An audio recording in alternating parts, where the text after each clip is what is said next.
Buenas noches. Hoy es martes 25 de agosto del año 2020. Nos proponemos continuar con la serie Señales de los Tiempos. En los últimos compartires hemos tomado el libro de San Mateo, el Evangelio de San Mateo, en el capítulo 24, y unido también al libro de Apocalipsis de Juan, del apóstol Juan, hemos estado compartiendo sobre profecía, y en particular sobre la venida del Señor Jesucristo, y cómo antes de que el Señor venga a recoger a su pueblo, se tienen que presentar dos cosas. El apóstol Pablo en Tesalonicenses nos dice que el Señor viene, efectivamente, pero que antes de su venida vendrá la apostasía y como consecuencia de esta apostasía vendrá el hombre de pecado, el hijo de iniquidad, a quien la Biblia también le llama la bestia o el anticristo. Hoy vamos a continuar con Mateo. Hemos estado tomando algunos versos y desarrollando el corazón que hay en todo este capítulo, a fin de comprender mejor, de tener claridad sobre la venida del Señor, sobre las señales que nos van a ayudar a saber si está pronto, y también sobre lo que habrá de acontecer al fin del siglo. Esas fueron las preguntas que los discípulos de Jesús le hicieron. Dinos cuándo serán estas cosas y qué señal habrá de tu venida y del fin del siglo. Y esto aconteció un momento después de que el Señor Jesucristo saliera del templo para no regresar más. En esa salida el Señor les dice que no volvería, que no lo volverían a ver hasta que ellos dijeran: bendito el que viene en el nombre del Señor. Pero también es importante ver la palabra que está antes de esa, y es que la casa de ellos, que es la casa de Judá, quedaría desierta. O sea, quedaría abandonada por él, principalmente porque él es el Hijo de Dios, él es el Mesías de Israel, el propósito por el cual Israel existe es para conocer a Dios por medio de Cristo, el Mesías. Sin embargo, a causa de esa apostasía, de ese rechazo a recibir al Señor Jesucristo como el Hijo de Dios y como el Cristo o Mesías, vendrían consecuencias muy serias.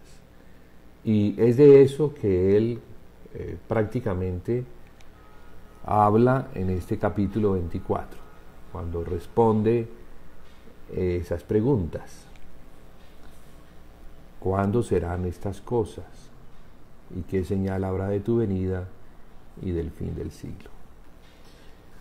Ellos le oyeron decir que la casa, el templo, sería destruido y que no quedaría piedra sobre piedra,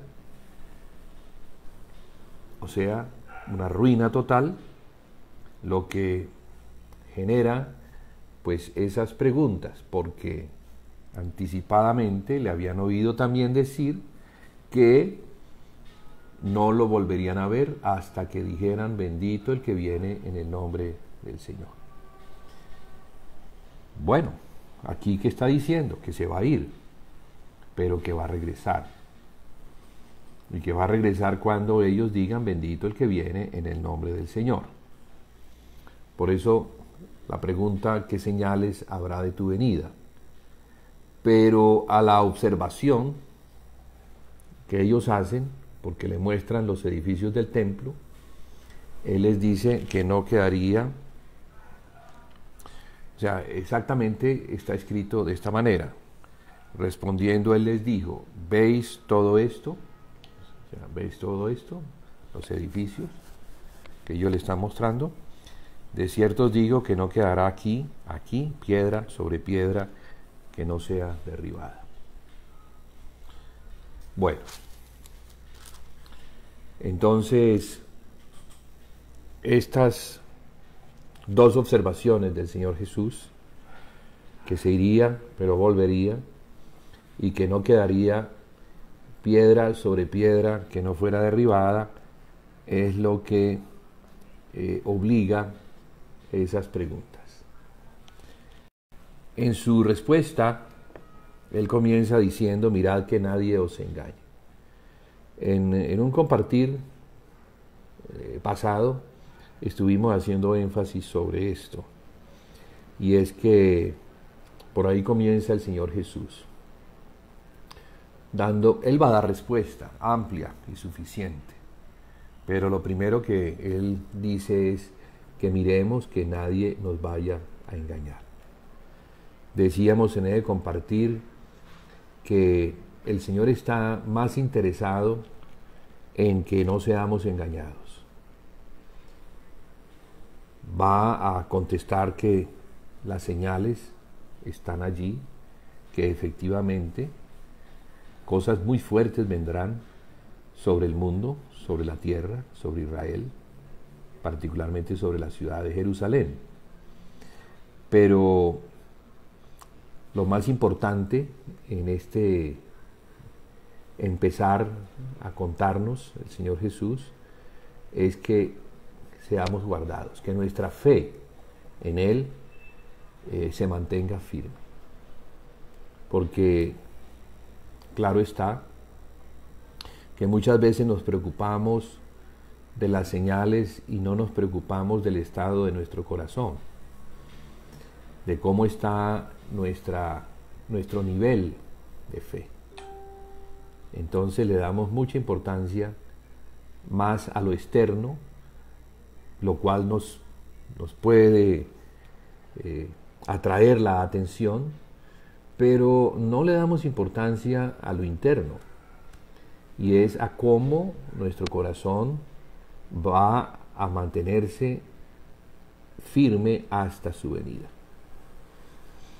Digo esto porque la tribulación que se ha anunciado, que viene, según el Apocalipsis de Juan, durará unos 42 meses.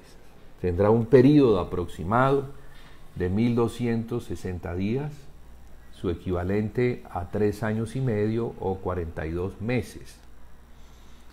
En ese tiempo, si nosotros, que somos la iglesia, los que seguimos al Señor Jesús, los discípulos del Maestro, no estamos firmemente arraigados sobre Cristo, es muy posible que vayamos a tener problemas.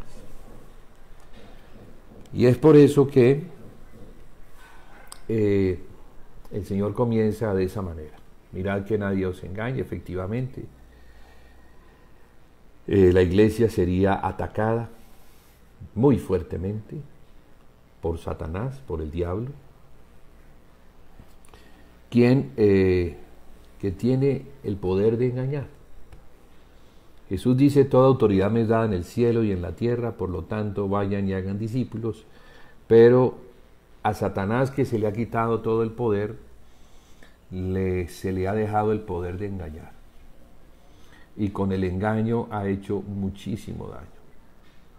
Digo esto porque en el Apocalipsis, que fue escrito para 7 iglesias, el Señor comienza mostrando en ese cuadro que es para 7 iglesias que representan la totalidad de la iglesia extendida en el mundo a lo largo de la historia.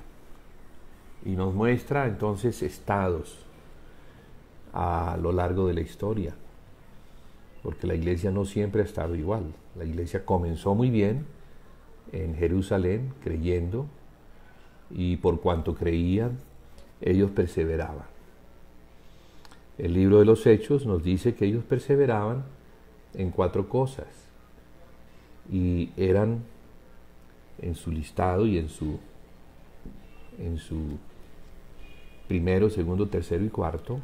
Lo primero era la doctrina de los apóstoles, porque la doctrina es el fundamento, la doctrina es la palabra de Dios, la palabra de Cristo, es el Evangelio, por medio del cual no solamente se nos predicó antes de que abrazáramos la fe, antes de que aceptáramos a Jesús como nuestro Señor y Salvador, sino que se sigue predicando a fin de que nuestra mente vaya arrepintiéndose, esto es, convirtiéndose, pasando de un estado terrenal a un estado espiritual o celestial.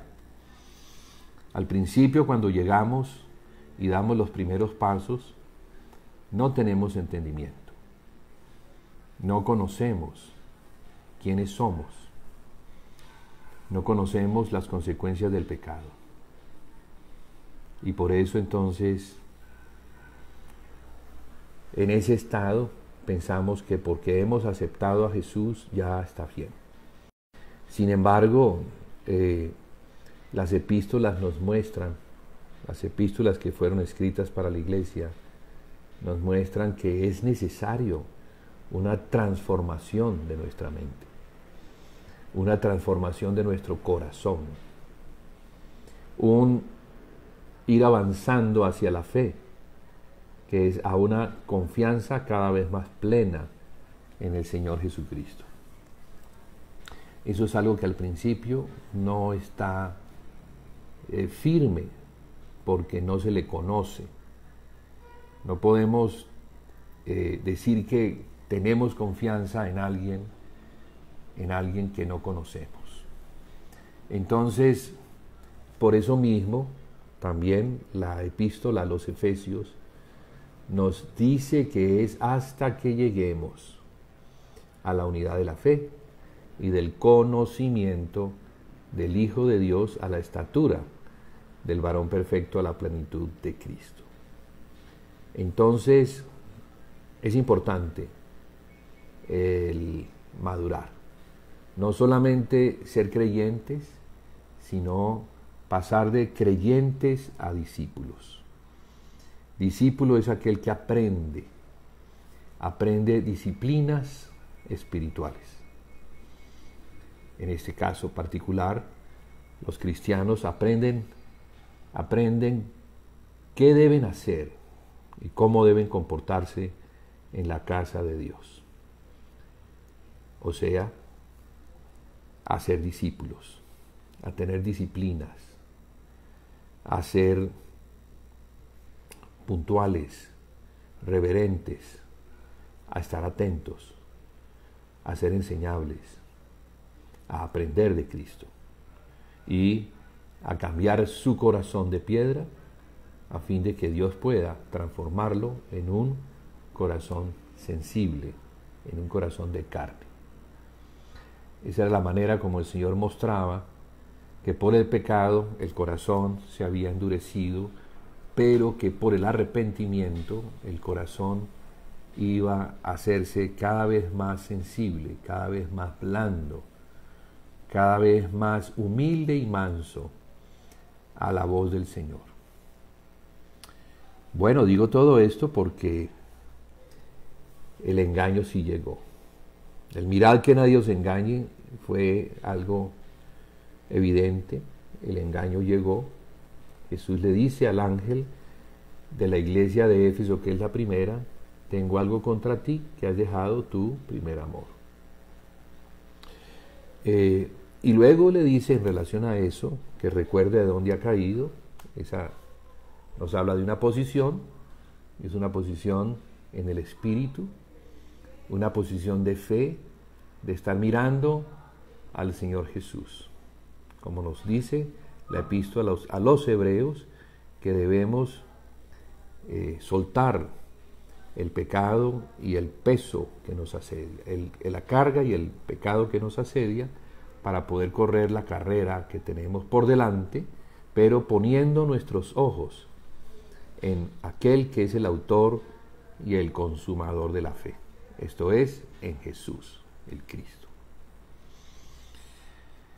Entonces, por muchos lados, la Escritura nos insta a que perseveremos, a que mantengamos nuestra confianza en el Señor, a que nuestro comportamiento ante las distintas circunstancias o pruebas por las que todo cristiano debe pasar sean en paz, que no seamos afectados ni alterados, llegando a meter las manos para resolver los problemas en nuestra fuerza natural, sino que oremos y confiemos buscando al Señor, que nos va a dar la palabra adecuada para salir del problema. Como también dice el apóstol Santiago, que debemos tener gozo cuando nos hallemos atravesando por distintas pruebas, porque las pruebas que son necesarias nos van a llevar a un fortalecimiento de nuestra fe. Debemos crecer, debemos aumentar nuestro conocimiento del Hijo de Dios. Debemos caminar en la fe de Abraham, pero también debemos conocer por experiencia los pasos que dio el Señor Jesucristo a lo largo del sufrimiento. La palabra dice que Él conoció, que Él se formó y que el sufrimiento fue necesario. En Cristo fue necesario el sufrimiento. ¿Para qué? Para ir madurando. Entonces el Padre que ama a sus hijos, les forma, les lleva de la mano y les mete por distintas pruebas o situaciones, cada una de ellas en aumento. En la medida en que nuestra fe va aumentando en el conocimiento del Hijo de Dios, entonces las pruebas se hacen de pasar, pero entendiendo que ninguna tentación nos ha sobrevenido que no la podamos sobrellevar. Entonces fíjense, hermanos, que Dios está como un supervisor, atento de cada uno de nosotros, mirándonos lo que hacemos, lo que no hacemos, por qué lo hacemos o por qué no lo hacemos, y cuidándonos también de que el tentador no vaya a ir más allá de lo que nuestra fe, de lo que nuestra estatura en la fe pueda aguantar. Entonces digo esto porque es bueno saber que tenemos un Padre que cuida a sus hijos, es un Padre amoroso, sabio, justo, bueno en extremo, y que lo que busca es nuestra formación, nuestro crecimiento en aquel que es el modelo de nuestra vida, de carácter, de la sabiduría, de todo lo que es necesario tener. Cristo es ese modelo. Entonces vamos a ser formados a la imagen de Cristo, a la imagen de Dios, tal y como el hombre fue hecho para que fuera la imagen de Dios. Así entonces, después de haber sido rescatados de las redes del pecado y de la muerte en la que nos encontrábamos, ahora como hijos de Dios debemos avanzar hacia el pleno conocimiento de Él. Entonces, por eso, el mirad que nadie os engañe es importantísimo como principio de este capítulo 24. Vamos a avanzar un poquito, ¿sí? Hoy tengo en mi corazón como la carga de poder compartir algo relacionado con el capítulo, con el verso 14 y 15. Creo que la semana pasada hasta allí llegamos. Llegamos hasta allí y pues por falta de tiempo no pudimos seguir avanzando. Entonces el verso 14 dice: y será predicado este evangelio del reino en todo el mundo para testimonio a las naciones, y entonces vendrá el fin. Fíjese que esto ya es algo que viene como consecuencia de todas las cosas que van a sobrevenir, de las que Jesús menciona en los versos 5, 6, 7, 8, 9, 10, 11, 12 y 13. Donde el verso 13 dice: mas el que persevere hasta el fin, éste será salvo. Importante eso, mas el que persevere hasta el fin, éste será salvo. O sea que, ¿cómo habremos de perseverar ante la prueba fuerte que viene? Primero que todo, pues el Señor, nuestro Padre, nos ha venido fortaleciendo por medio de muchas pruebas, a fin de que estemos fortalecidos y podamos entonces pasar la gran prueba o el examen final, de la que Apocalipsis capítulo 3 verso 10 dice que por cuanto has guardado la palabra de mi paciencia, yo te guardaré de la prueba que ha de venir sobre el mundo entero para probar a los que moran sobre la tierra. Entonces es evidente que viene una prueba sobre el mundo entero. Pero si hemos guardado la palabra de su paciencia o de la perseverancia, que es la fe es la esperanza de lo que esperamos, la sustancia de lo que no se ve. Es por la fe que podemos nosotros mantenernos firmes. Y la fe no es otra cosa que el confiar en aquellas palabras del Señor, en lo que Él nos ha hablado y lo que ha dicho que va a hacer. Ha demostrado entonces fidelidad a lo largo de la Biblia. Cuando leemos la Biblia, vemos la historia de Dios con su pueblo y cómo Dios ha sido fiel con aquellos que han decidido creer. Pero también ha sido fuerte, como un padre que disciplina a aquellos que no han creído. Necesitamos entonces creer. Y ese es el punto aquí. El punto importante en este capítulo 24 es la fe. Porque, hermanos, ¿de qué sirve? ¿De qué sirve saber que vienen tiempos difíciles y que nos preparemos naturalmente hablando para esos tiempos? Por ejemplo, va a haber escasez de comida, entonces hacemos un acopio. Nos conseguimos un depósito y guardamos comida para el tiempo en que aparezcan estas dificultades. Yo no digo que eso no lo podamos hacer. Sí, podemos ser prevenidos y guardar comida. Pero, ¿de qué sirve tener comida, tener un refugio, guardarnos en un búnker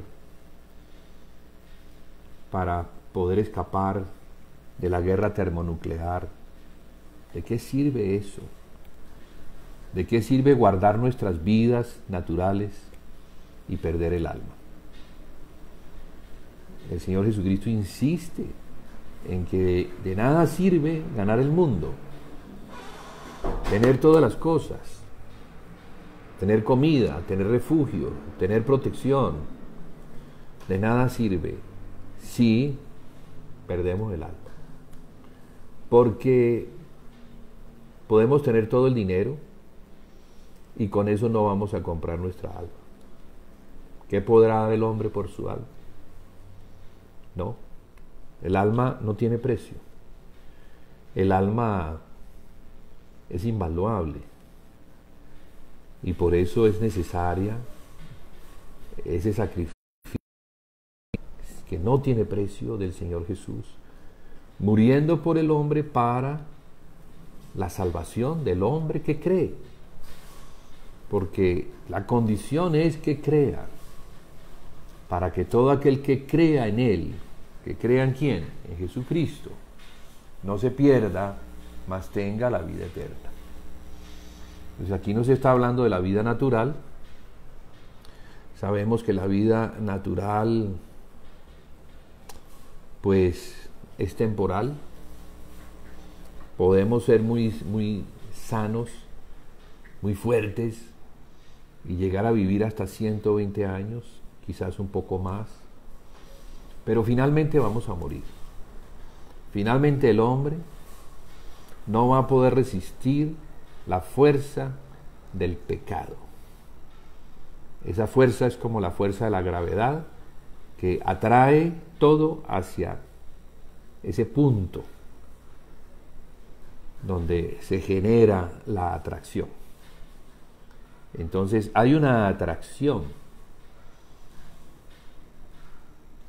que no podemos nosotros evitar cuando nos encontramos en el pecado. Y esa atracción es la muerte eterna. Por eso el Señor nos tiene que liberar.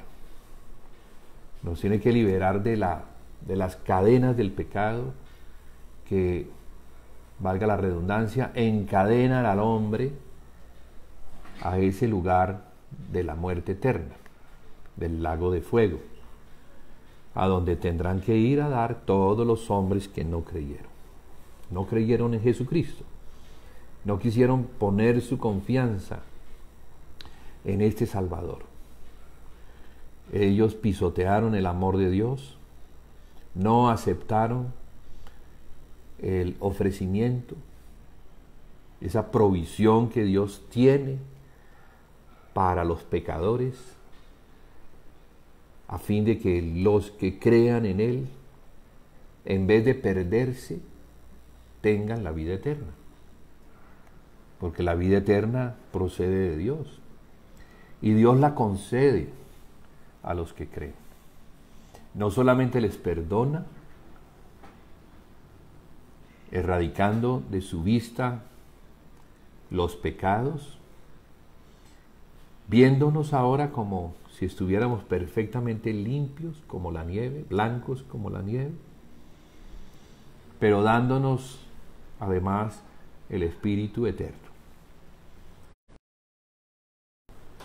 de santidad, el Espíritu de comunión, el Espíritu de su Hijo, por medio del cual podemos ahora tener comunión con el Padre, con el Hijo y también entre nosotros, los hijos de Dios.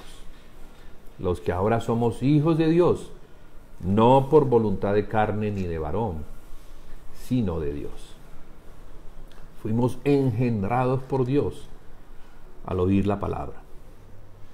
Entonces la palabra tiene ese poder, así como el hombre tiene esperma y engendra en la mujer un hijo, así también Dios tiene una semilla que es la palabra, que puede engendrar vida en aquel que cree en Él. Entonces es por la palabra, por el oír la palabra, que vamos aumentando nuestro conocimiento, y al aumentar nuestro conocimiento vamos creciendo en el conocimiento del Hijo de Dios hasta llegar a la estatura del varón perfecto. Es así, entonces. Ese es el proceso espiritual para llegar a la madurez. Es necesario entonces, y por eso es la insistencia del Espíritu Santo para este tiempo que se avecina, en el que estamos, pero el tiempo que se avecina, un tiempo difícil. La Biblia habla de ese tiempo como el más difícil que ha habido ni habrá. Una tribulación como nunca el hombre la ha experimentado, ni la habrá después de ella. Tanto es así que cuando leemos Apocalipsis y miramos lo que sucede al sonar de las trompetas, eso es una situación que es terrible, es para temer. Y eso no ha habido sobre la tierra aún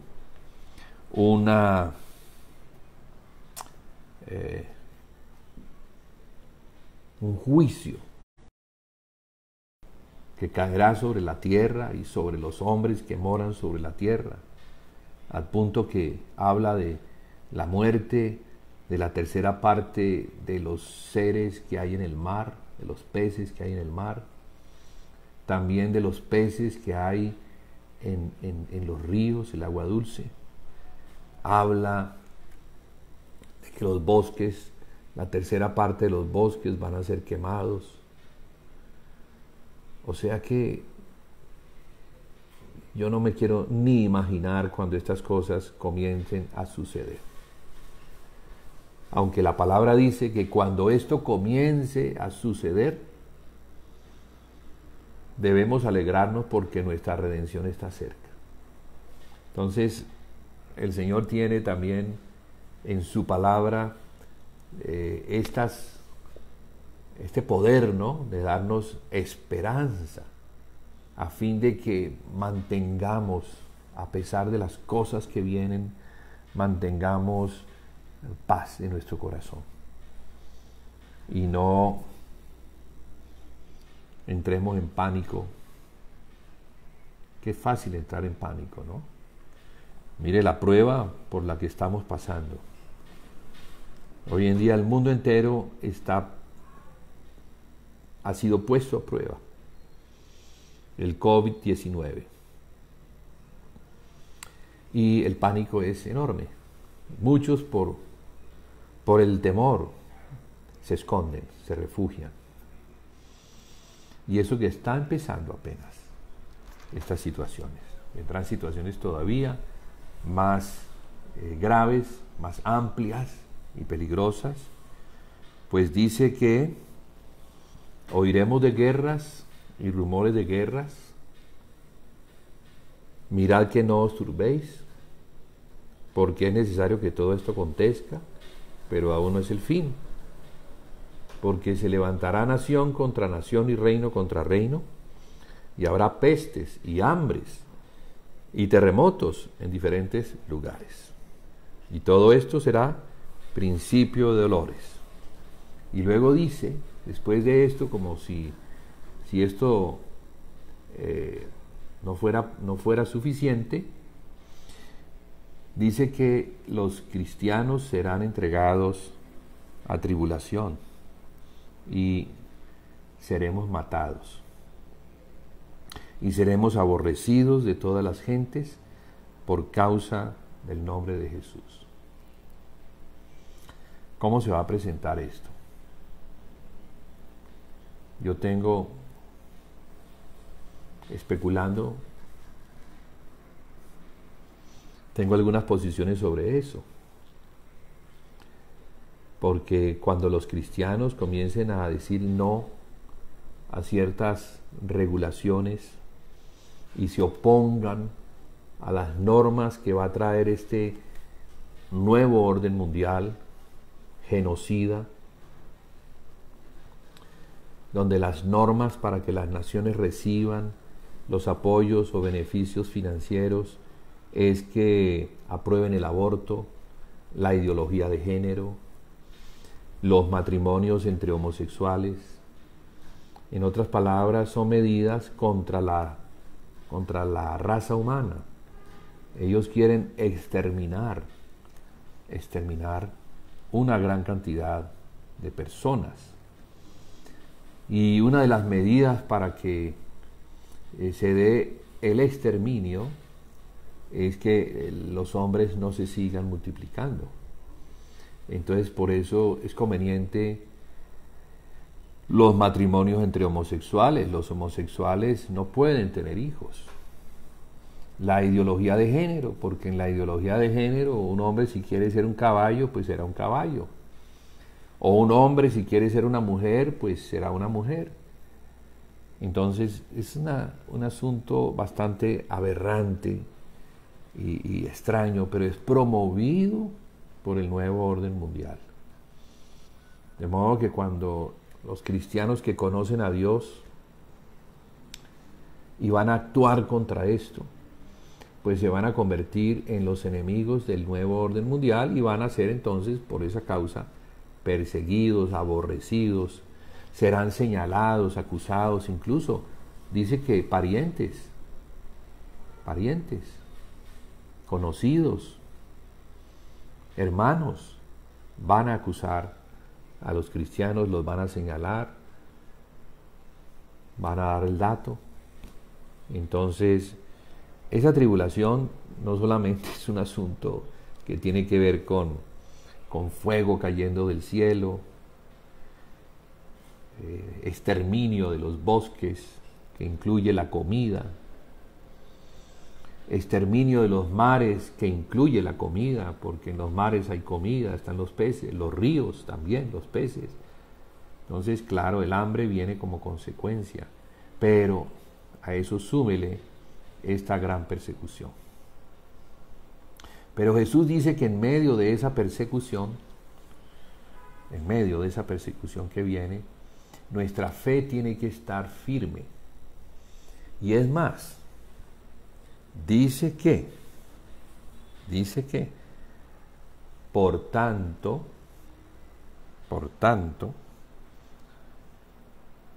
perdón, no es por tanto, eso viene después. Dice que en medio de eso el evangelio del reino se predicará en todo el mundo para testimonio a las naciones y entonces vendrá el fin. Allí parece ser que el Señor cierra esa parte de lo que está contándonos sobre lo que habría de acontecer, sobre las señales que muestran que efectivamente el Señor viene.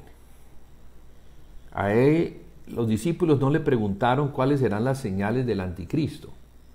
No, le preguntaron cuáles serán las señales de tu venida. Y dentro de esas señales de la venida del Señor, pues se encuentran cosas que tienen que ver con el nuevo orden mundial. Así se le llama hoy en día porque es un ordenamiento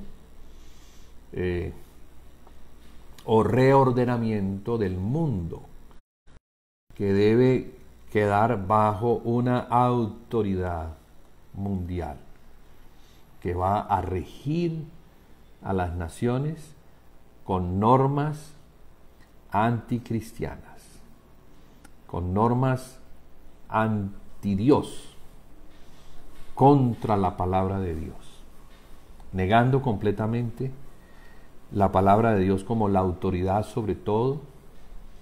No, ellos van a rechazar la palabra de Dios y van a establecer una palabra o una ley, una norma, que será la norma que regirá a las naciones. Entonces, en medio de eso, en medio de esa situación, los que han perseverado, los que se mantienen firmes, los que se esfuerzan en Dios, van a actuar. ¿Y de qué forma van a actuar? Mire que Daniel dice lo siguiente. Vamos a Daniel, libro del profeta Daniel, hablando de lo que viene Quiero mostrarlo tal y como él lo dice para no errar. En el capítulo 11.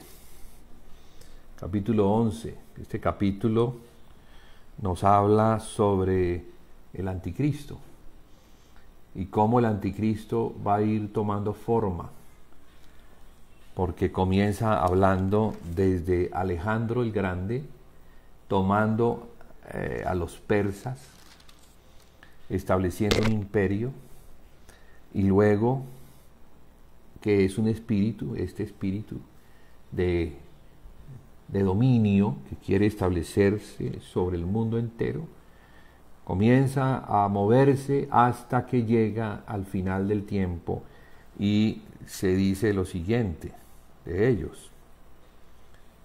A ver.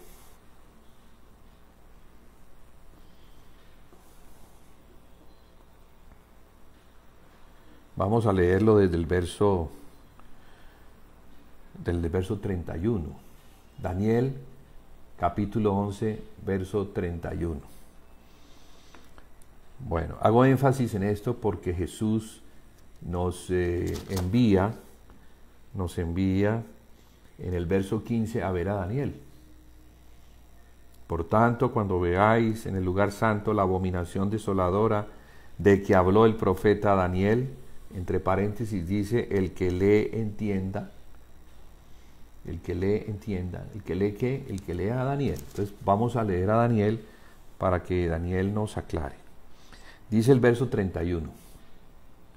Y se levantarán de su parte tropas que profanarán el santuario y la fortaleza y quitarán el continuo sacrificio y pondrán la abominación desoladora. Verso 31 de Daniel 11. Vamos a Mateo 15 para que miremos la concordancia. Por tanto, cuando veáis en el lugar santo la abominación desoladora de que habló el profeta Daniel, el que le entienda. O sea que Jesús está hablando de ese tiempo que habría de venir y nos está mostrando las señales para que nosotros estemos atentos, porque estas son señales, manifestación del anticristo. Bien, volvamos otra vez. Dice sacrificio y pondrá la abominación desoladora. Hermanos, esto no ocurrió. Algunos estarán diciendo, pero eso fue lo que ocurrió en el año 70. Cuando el sacrificio fue quitado. Efectivamente, en el año 70 de la era cristiana, el general romano Tito, hijo del César, él sitió la ciudad de Jerusalén por cerca de 3 años y medio. Al final del sitio, al final de los 3 años y medio, entra a la ciudad y algo ocurre. Y es que el templo es quemado. Pero el templo no es quemado por Tito. El templo es quemado por los soldados de Tito, por los soldados romanos. Ellos quemaron el templo.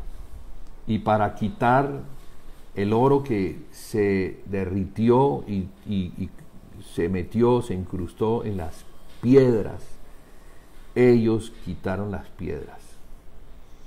Entonces, de esa manera se cumplió la palabra de Daniel, inspirado, claro está, y confirmado por Jesús, que no quedaría piedra sobre piedra, pero en esa toma, en esa destrucción del templo, no se dio lo de quitar el continuo sacrificio, ocurrió, pero dice que pondrán la abominación desoladora. O sea que esto pareciera que nos muestra que en el futuro es necesario que el templo sea reconstruido. para que se cumpla esta palabra. Y en eso están ellos.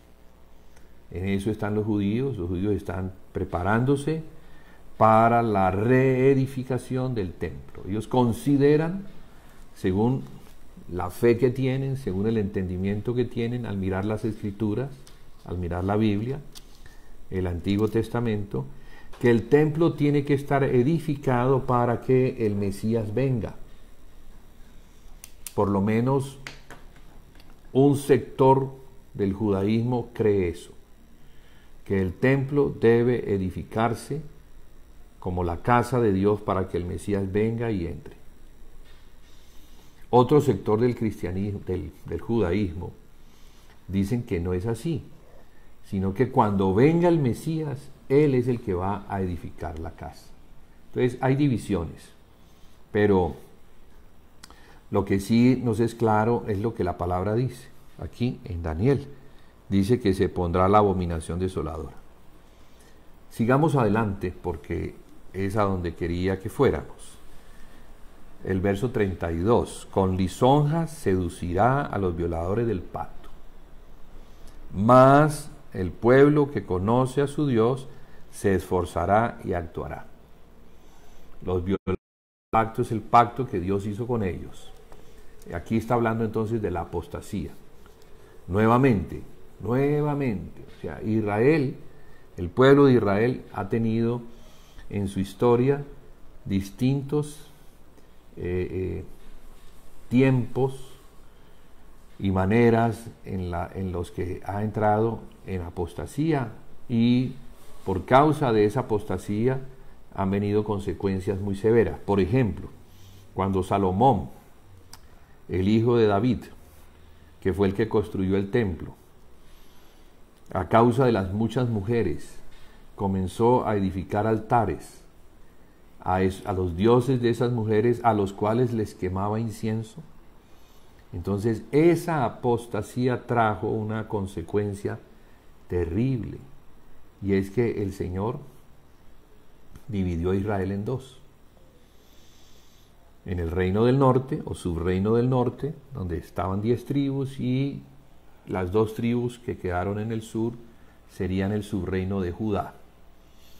Llamado Israel, el subreino del norte, y Judá, el subreino del sur. Pero esa apostasía, que no solamente trajo la división de Israel, no les enseñó a ellos a temer.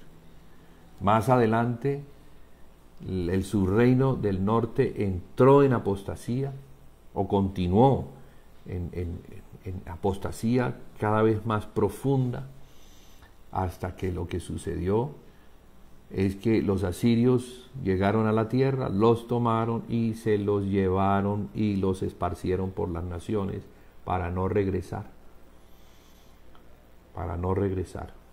Entonces, en el tiempo de Jesús, ellos no habían regresado. Ellos eran las tribus perdidas de la casa de Israel, o las ovejas perdidas de la casa de Israel. Él menciona que Él debe ir por esas ovejas perdidas de la casa de Israel, porque Él es el Mesías, Él es el pastor de Israel. Y como pastor de Israel, entonces vela por todo ese rebaño. Son 12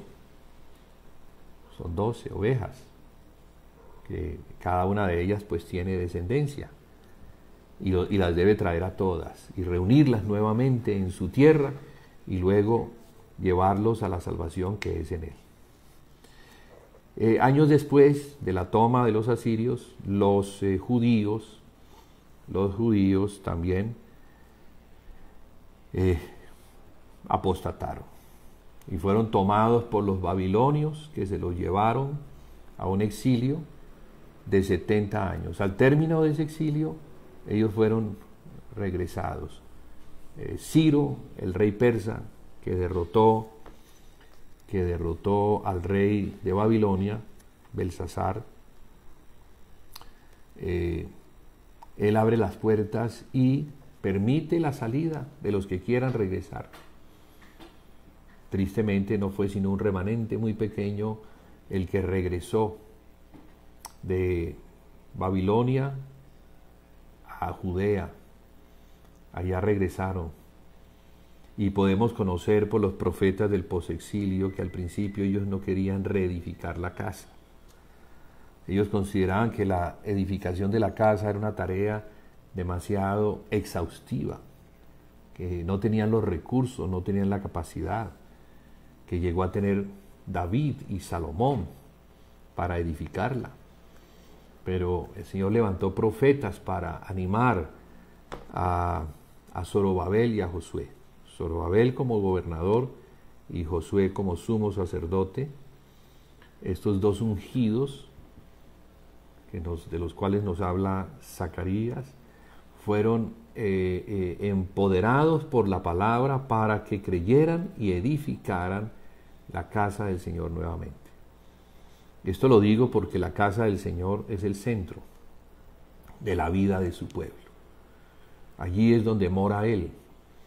Y Él morando entonces en la tierra donde mora su pueblo, Él es entonces el protector.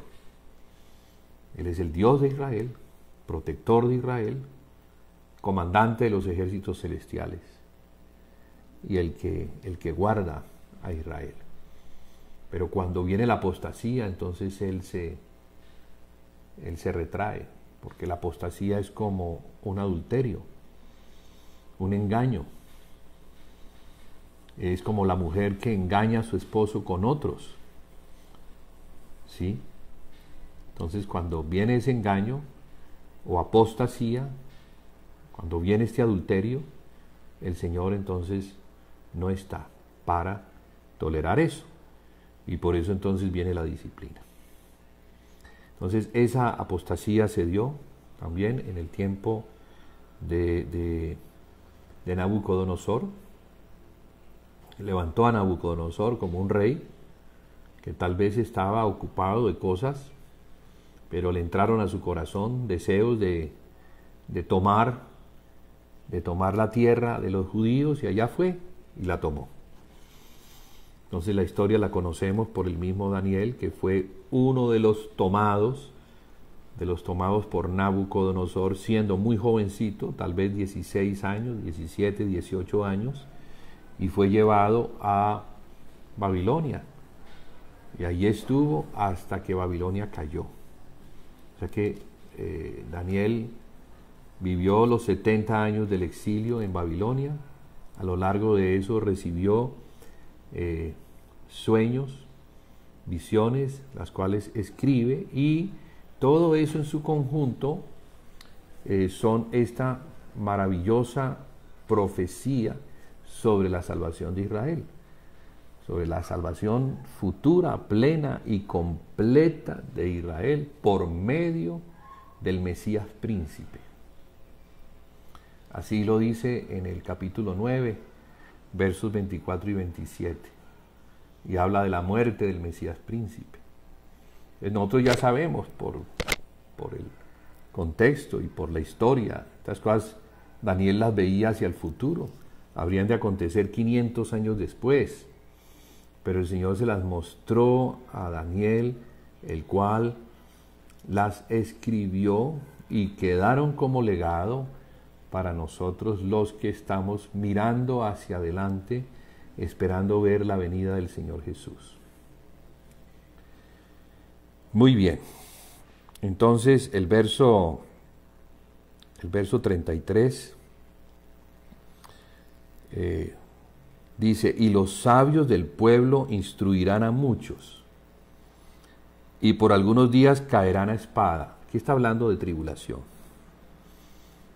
De tribulación. ¿Cuando venga qué?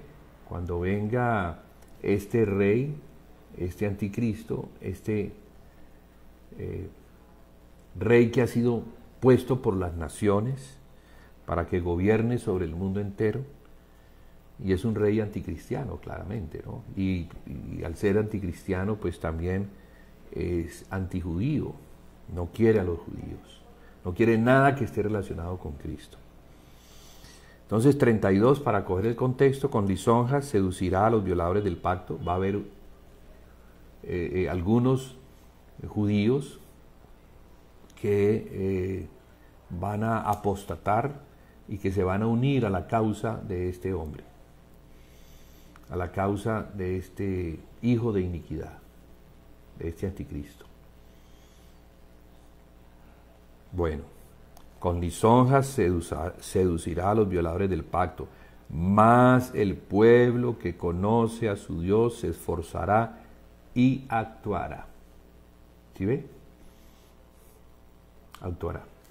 Entonces, era lo que quería mostrar en relación a, y será predicado este evangelio del reino en todo el mundo, para testimonio a las naciones, y entonces vendrá el fin. De modo que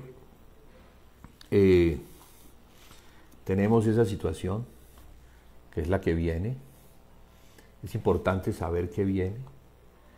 Yo creo que lo que estamos viviendo en este tiempo está construyendo bases muy importantes para la venida de ese nuevo orden mundial, que ya se viene trabajando desde hace muchos años. Esto no es un asunto que apareció el año pasado, ni el año antepasado, sino que es algo que vienen construyendo, o sea, vienen llevando al mundo por medio de medidas, por medio de pactos y alianzas, acuerdos de las naciones vinculadas a la Organización Mundial de las Naciones, para que en esos acuerdos, pactos, las naciones queden ligadas, y queden ligadas a ese espíritu de anticristo que traerá finalmente la manifestación de un gobernante mundial. De eso es que las Escrituras nos hablan, y de eso es lo que el Señor veladamente nos muestra en Mateo 24, pero si acudimos a otras Escrituras, vamos a ver que efectivamente ese tiempo está pronto. Vamos, dentro de muy poco tiempo, vamos a ver en dónde el mundo ha sido enganchado. O sea, la red que se tendió ya atrapó al mundo, atrapó a las naciones, atrapó a los habitantes de la tierra, atrapó a Israel, atrapó a los cristianos que se encuentran dentro de las naciones como ovejas en medio de lobos, pero también es un tiempo, mire lo que dice Daniel, es un tiempo para dar testimonio. ¿Sí? Verso 33.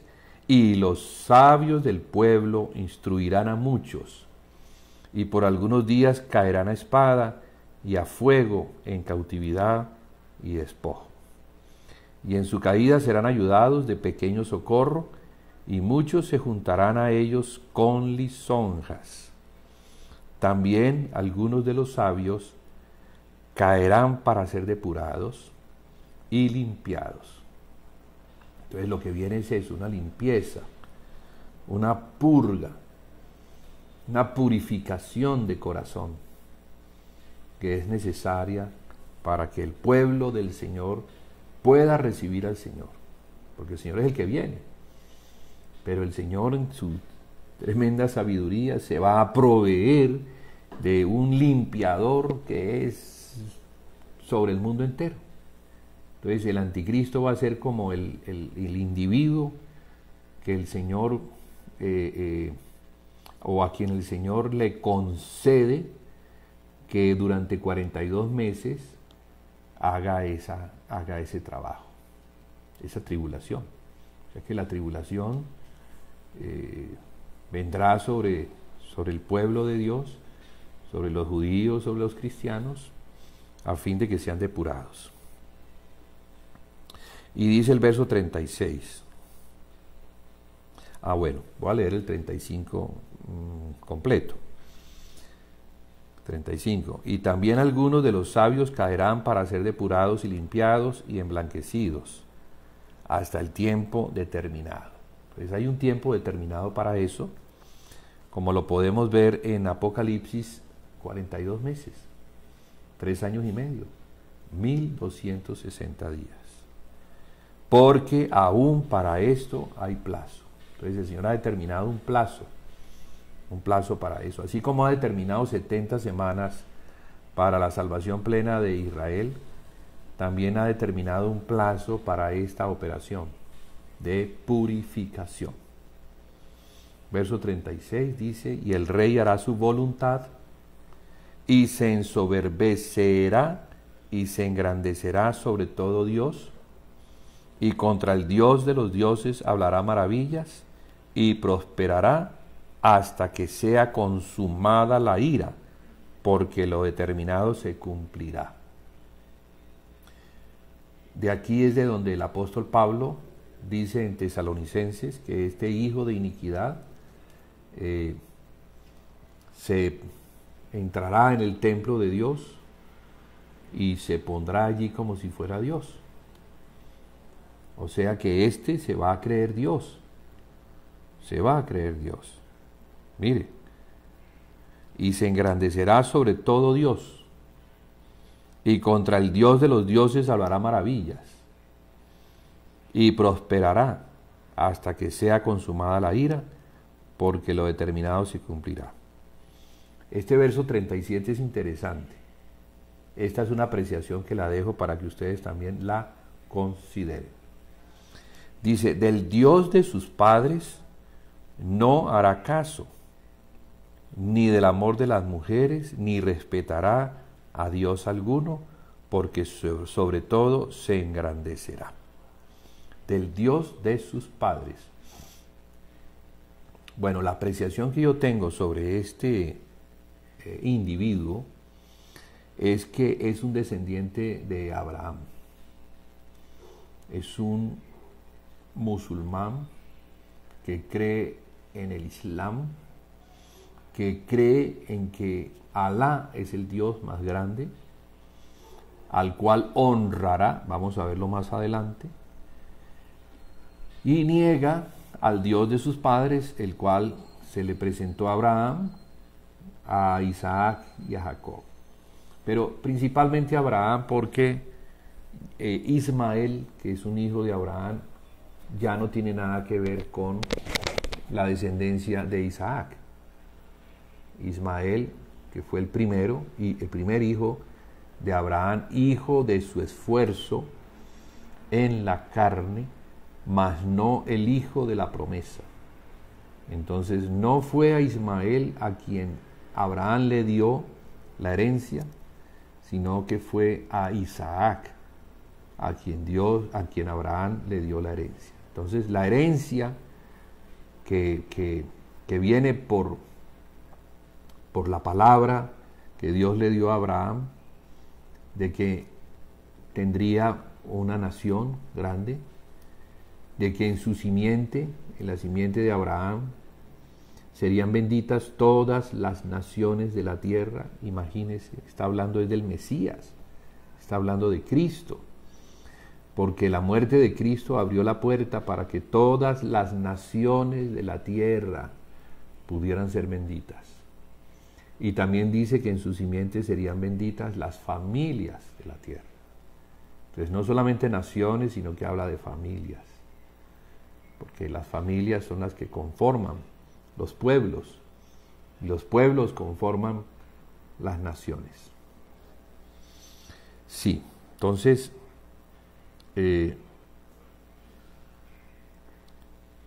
con un Dios ajeno, verso 39, se hará de las fortalezas más inexpugnables y colmará de honores a los que le reconozcan, y con precio repartirá la tierra. Con un Dios ajeno, ¿cuál Dios? No el Dios de sus padres, no el que se le presentó a Abraham, Yahvé. No, ese no. Hay otro, o sea que este es un apóstata, alguien que no sigue la tradición, de su padre Abraham. Es un descendiente de Abraham en la línea de Ismael, son ismaelitas. De allí salen las naciones árabes, y son las naciones árabes las que son vecinas de Israel, las que reclaman la herencia de Abraham, como si ellos fueran los herederos, los verdaderos herederos. Entonces, por eso entendemos el conflicto que hay en esa tierra, como el espíritu que se desató, porque le dieron lugar, abrazaron a este Dios, que es un Dios falso. Alá es un Dios lunar, pero ellos lo abrazan como el Dios más grande dentro del el conjunto de dioses que tenían los árabes en el tiempo de Mahoma. Ellos eran politeístas, y entre los dioses que había, uno de ellos era Alá. Entonces él escoge a Alá, que es un dios lunar, y determina que él es el dios más grande entre los dioses. Entonces no es politeísmo, no es un monoteísmo puro, porque el monoteísmo o en la fe bíblica no hay sino uno, que es único y verdadero, que a su vez tiene un hijo, que es único y verdadero, y que por medio del Espíritu es dado a conocer. Entonces tenemos allí la comunión del Padre con el Hijo por medio del Espíritu, y esa comunión es la que Dios Padre quiere dar a conocer a los que creen en el Hijo. Si no se cree en el Hijo, si no se cree que Dios tiene un Hijo que a su vez murió por los hombres y que tiene la autoridad para perdonar los pecados y dar el Espíritu, entonces los hombres no son de Cristo, no tienen el Espíritu de Dios, tienen otro espíritu. Entonces, este espíritu que está en este hombre de iniquidad que menciona Pablo, pero que Daniel lo menciona aquí, y que está relacionado con lo que estábamos leyendo en Mateo 24, donde dice que quitará el continuo sacrificio y pondrá la abominación desoladora. O sea que esto es algo para el tiempo del fin. No hemos llegado aún a eso, no hemos llegado.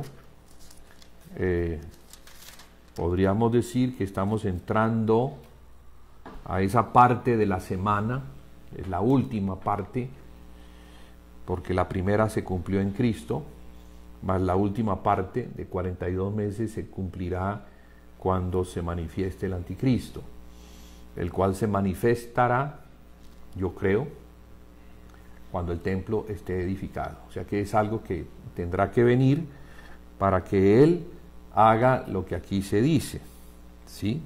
Verso 24, versículo 15. Por tanto, cuando veáis en el lugar santo la abominación desoladora de que habló el profeta Daniel, el que le entienda, ya leímos, y insistimos en que esto no es el verso que hace referencia al año 70 después de Cristo, porque efectivamente en el año 70 después de Cristo se destruyó el templo, los sacrificios se acabaron, pero lo que no hizo Tito es poner una abominación. Yo creo que lo que va a suceder aquí, en el tiempo del fin, es que el anticristo usará el templo, quitará el sacrificio continuo que los judíos estarán haciendo, porque ellos no creen lo que los cristianos creen. No creen que Jesús ya es el sacrificio, y que por una ofrenda, la cual es Él, hizo perfectos a los santificados. Ya no hay más sacrificio por el pecado, ya no. Ya Dios no mora en templos hechos por el hombre, ahora por medio del Espíritu que le ha sido dado a los que creen en Cristo y han sido perdonados sus pecados, Él mora en el hombre que ha sido regenerado, que ha nacido de nuevo, que tiene el Espíritu, ¿sí? Porque le dio espíritu nuevo para que con ese espíritu nuevo pueda, que está limpio de pecado, pueda el Espíritu Santo morar en una comunión perfecta. Entonces el espíritu del hombre regenerado juntos en comunión perfecta y eterna tienen comunión con el Padre y con el Hijo. Bien, entonces dice que cuando se vea en el lugar santo la abominación desoladora de la que habló el profeta Daniel, ¿cuál será esa abominación desoladora? Bueno, fíjese que Daniel también, y es algo que ocurrió con Antíoco Epífanes, porque Antíoco Epífanes fue un rey de la descendencia de los griegos, y él en el año 130 y pico, si memoria no me falla, aunque la fecha pues en este momento no es tan importante, la podemos investigar, en ese año él entró a la ciudad de Jerusalén, quiso traer la cultura griega, quiso quitar todo lo que pertenecía, prohibió la circuncisión, prohibió todas las cosas relacionadas con el culto, y entre las cosas que hizo es que puso una abominación desoladora, puso un cerdo, ¿sí? Como si fuera el sacrificio. O sea, es una manera como de decir que el sacrificio que representaba a Cristo, según los animales que Dios les había indicado que debían ser sacrificados y de la forma como debían ser escogidos para que el sacrificio fuera acepto, pues conociendo todo eso, quiso alterar todo el orden poniendo una abominación, colocando un cerdo. Eso ya se cumplió, de modo que Jesús no podía estar hablando de lo que se cumplió, que tal vez Daniel estaba mirando hacia adelante. Entonces no fue Antíoco Epífanes, no es de lo que está hablando Daniel, no es de lo que ocurrió en el año 70, de lo que sabemos por la historia que ocurrió. Entonces tendrá que quedar para el tiempo del fin. Entonces eso es lo que yo quiero recalcar, que esto no ha ocurrido. Para que ocurra, se tienen que dar algunas situaciones dentro de la geopolítica, algunos acuerdos, algunos pactos, algunas concesiones que Israel tendrá que dar a fin de que, dando esas concesiones, se le permita a Israel edificar el templo. Entonces yo no sé si lo que ha estado sucediendo últimamente con los acuerdos que Israel tuvo con los árabes pueda tener connotaciones relacionadas con esto. Yo pienso que sí. Yo pienso que algo se está cocinando, que todavía no lo vemos con claridad, pero todo apunta a un cumplimiento profético. Yo sé que a Netanyahu, primer ministro de Israel, se le presiona, los rabinos le presionan para que el templo sea edificado.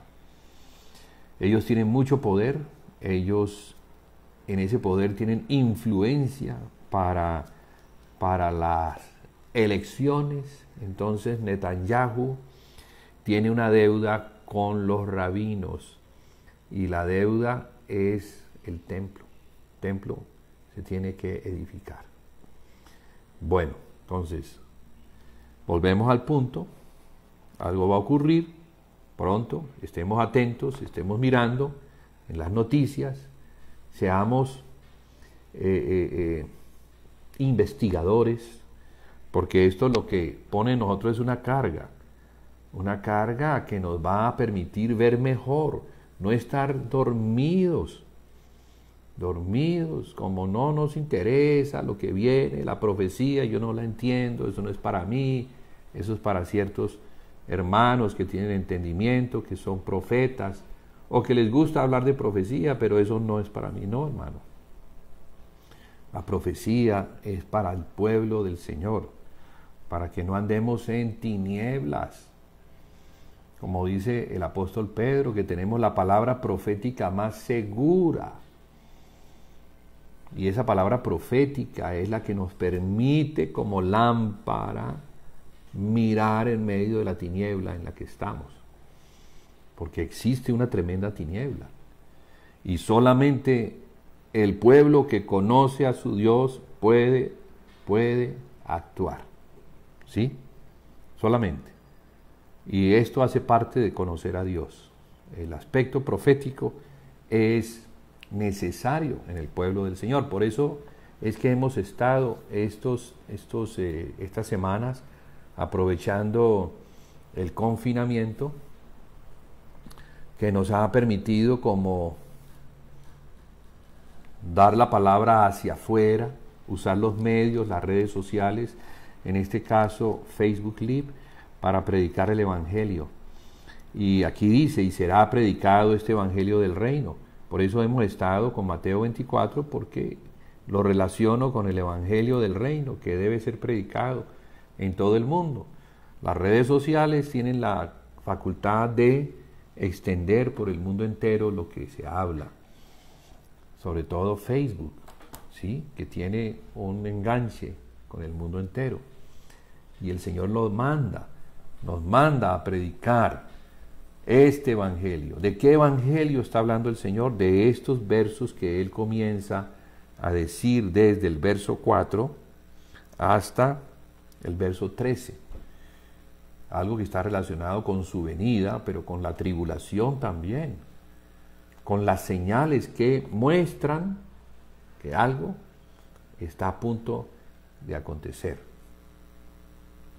Entonces, bien, tenemos eso. Por tanto, cuando veáis en el lugar santo la abominación desoladora de que habló el profeta Daniel, el que le entienda, entonces los que estén en Judea huyan a los montes.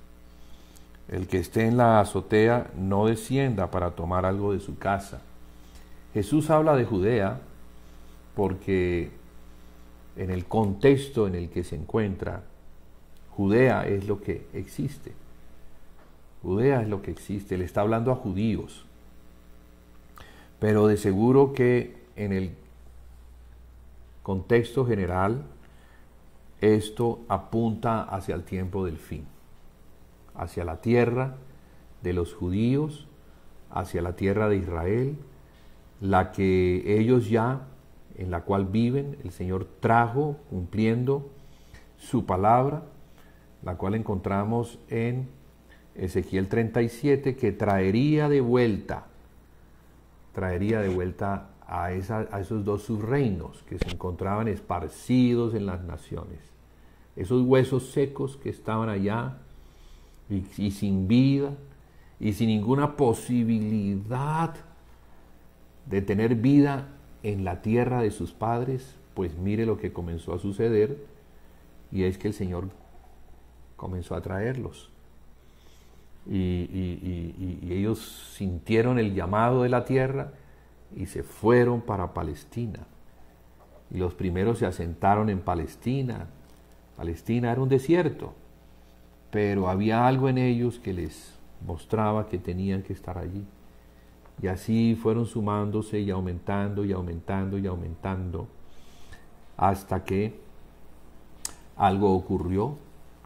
En el año 1922 el Imperio Otomano dejó de existir,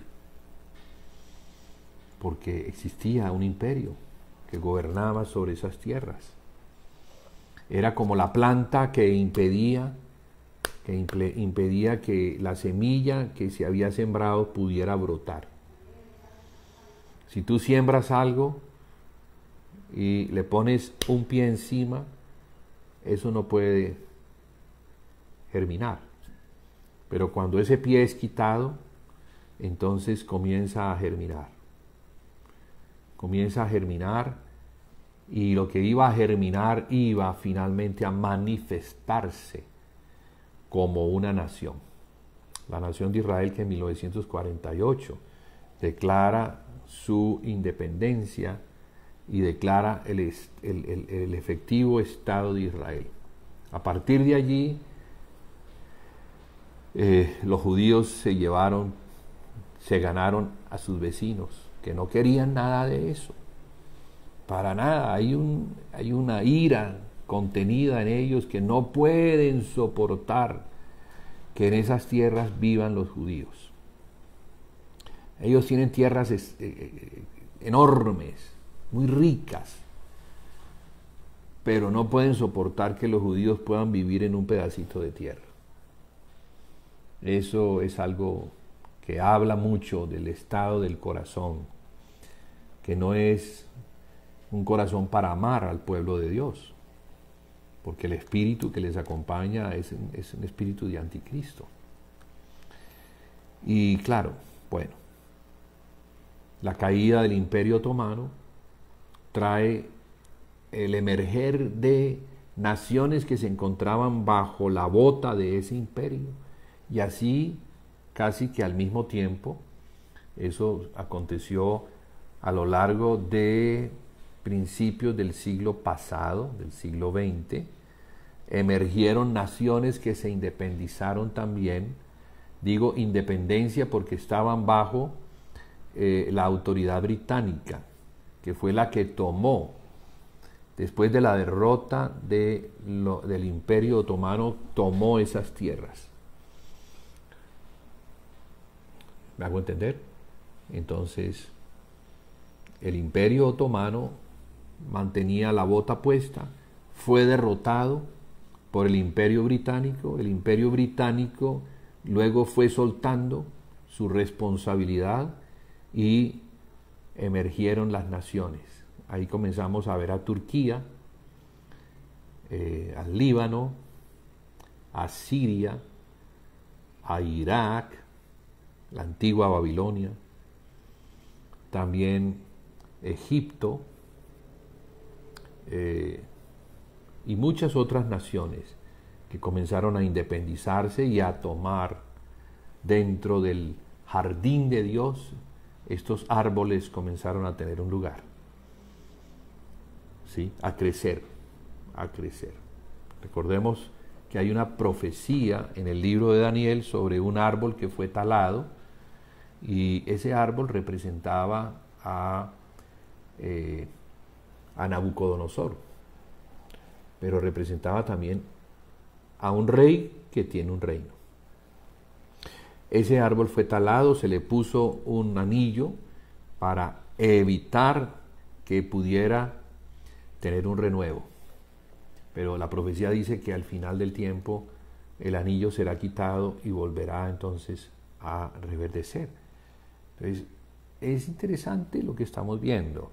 Estamos viendo el resurgir de las naciones, los descendientes de Abraham en Isaac, en Jacob, sus 12 hijos, que son las 12 tribus, pero también los descendientes de Abraham en Ismael, que también tuvo 12 hijos, y de allí salieron las naciones árabes, que tienen alianzas con naciones como Irán, la antigua Persia, Pakistán, Turquistán, naciones que hicieron parte en el pasado de los territorios que conquistó Alejandro el Grande. Entonces vamos a dejar hasta allí, son las 8:24, tenemos 1 hora y 24 minutos de estar compartiendo esta parte que dice: por tanto, cuando veáis en el lugar santo la abominación desoladora, de que habló el profeta Daniel, entonces los que estén en Judea huyan a los montes, el que esté en la azotea no descienda para tomar algo de su casa, y el que esté en el campo no vuelva atrás para tomar su capa.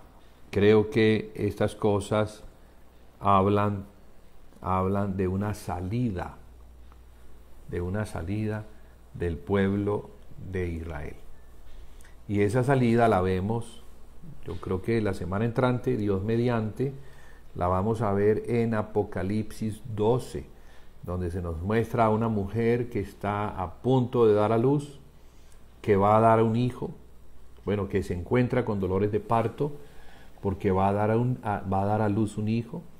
Luego aparece un dragón, que es Satanás, que no quiere que ese hijo nazca, o más bien está pendiente de que nazca para devorarlo, pero no sucede así.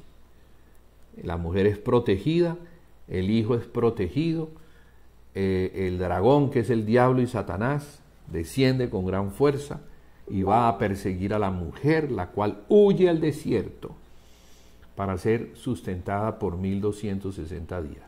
Entonces creo que para la semana entrante estaremos entrando en este tema de cómo la profecía nos muestra un exilio obligado que se va a dar por causa de lo que va a ocurrir en Israel y principalmente en la ciudad de Jerusalén. Gracias a todos por acompañarnos. De verdad me anima mucho saber que hay personas que están orando por la palabra, están orando por mí, para que la palabra que se pueda dar pueda llegar al corazón y pueda germinar, a fin de que no regrese esa palabra vacía. No, el Señor envió esa palabra y a algunos les va a producir un efecto conforme a la palabra que fue enviada.